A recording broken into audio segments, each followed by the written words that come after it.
एक नगर में एक लोभी व्यक्ति रहता था। बहुत धन होने के बाद भी उसे हर समय और अधिक धन प्राप्ति की लालसा रहती थी।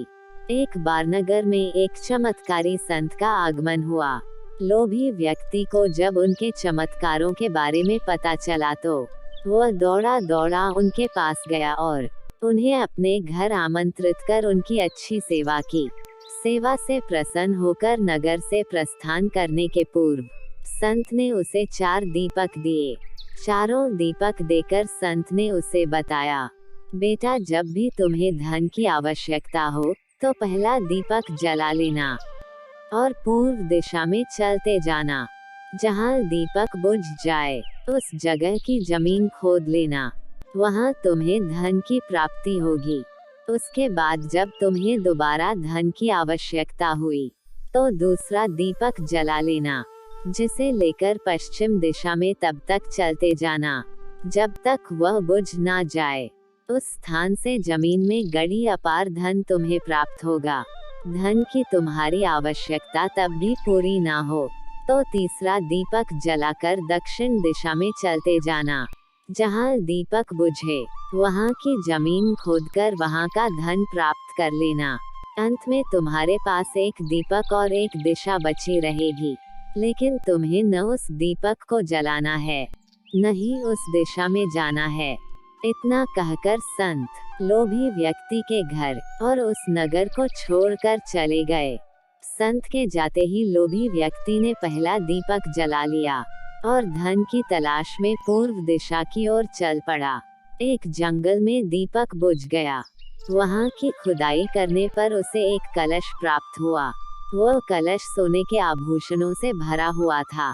लोभी व्यक्ति ने सोचा कि पहले दूसरी दिशाओं का धन प्राप्त कर लेता हूँ, फिर यहाँ का धन ले जाऊंगा। वह कलश वहीं झाड़ियों में छुपाकर उसने दूसरा दीपक जलाया और पश्चिम दिशा की ओर चल पड़ा। एक सुनसान स्थान में दूसरा दीपक बुझ गया। लोभी व्यक्ति ने वहां की जमीन खोदी। उसे वहां एक संदूक मिला जो सोने के सिक्कों से भरा हुआ था। लोभी व्यक्ति ने वह संदूक उसी गड्ढे में बाद में ले जाने के लिए छोड़ दिया। अब उसने तीसरा दीपक जलाया और दक्षिण दिशा की ओर बढ़ गया। वह दीपक एक पेड़ के नीचे बुझा। वहाँ जमीन के नीचे लोभी व्यक्ति को एक घड़ा मिला जिसमें हीरे मोती भरे हुए थे। तना धन प्राप्त कर लोभी व्यक्ति प्रसन्न तो बहुत हुआ, किंतु उसका लोभ और बढ़ गया।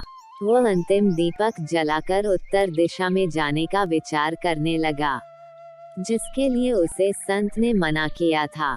किंतु लोभ में अंधे हो चुके व्यक्ति ने सोचा कि अवश्य उस स्थान पर इन स्थानों से भी अधिक धन छुपा होगा जो संत स्वयं रखना चाहता होगा। मुझे तुरंत वहां जाकर उससे पहले उस धन को अपने कब्जे में ले लेना चाहिए। उसके बाद सारा जीवन मैं ऐशो आराम से बिताऊंगा। उसने अंतिम दीपक जला लिया और उत्तर दिशा में बढ़ने लगा। चलते चलते वह एक महल के सामने पहुंचा। वहां पहुंचते ही दीपक बुझ गया। दीपक बुझने के बाद लोभी व्यक्ति ने महल का द्वार खोल लिया और महल के भीतर प्रवेश कर महल के कक्षों में धन की तलाश करने लगा।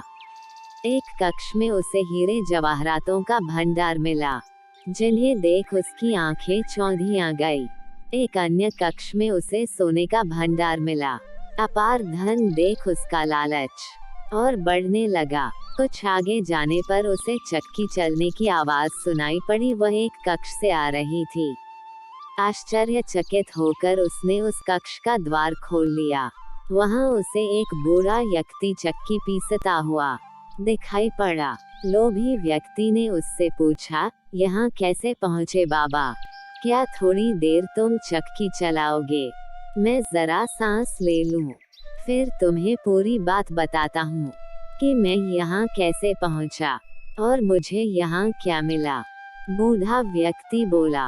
लोभी व्यक्ति ने सोचा कि बूढ़ा व्यक्ति से यह जानकारी प्राप्त हो जाएगी कि इस महल में धन कहाँ कहाँ छुपा है, और उसकी बात मानकर वह चक्की चलाने लगा। इधर बूढ़ा व्यक्ति उठ खड़ा हुआ और जोर जोर से हंसने लगा। उसे हंसता देख लोभी व्यक्ति ने पूछा, ऐसे क्यों हंस रहे हो? ये कहकर वह चक्की बंद करने लगा। अरे अरे, चक्की बंद मत करना, अब से ये महल तेरा है, इस पर अब तेरा अधिकार है और साथ ही इस चक्की पर भी। ये चक्की तुम्हें अब हर समय चलाते रहना है, क्योंकि चक्की बंद होते ही ये महल ढह जाएगा और तू इसमें दबकर मर जाएगा। गहरी सांस लेकर बूढ़ा व्यक्ति आगे बोला, संत की बात न मानकर मैं भी लोभवश आखिरी दीपक जलाकर इस महल में पहुंच गया था। तब से यहाँ चक्की चला रहा हूँ। मेरी पूरी जवानी चक्की चलाते चलाते निकल गई। इतना कहकर बूढ़ा व्यक्ति वहाँ से जाने लगा। जाते जाते ये बताते जाओ कि इस चक्की से छुटकारा कैसे मिलेगा। लोभी व्यक्ति पीछे से चिल्लाया, जब तक मेरे और तुम्हारे जैसा कोई व्यक्ति लोभ में अंधा होकर यहाँ नहीं आएगा, तुम्हें इस चक्की से छुटकारा नहीं मिलेगा। इतना कहकर बूढ़ा व्यक्ति चला गया। लोभी व्यक्ति चक्की पीसता और खुद को कोसता रह गया। इसलिए कहते हैं कि लालच बुरी बला है।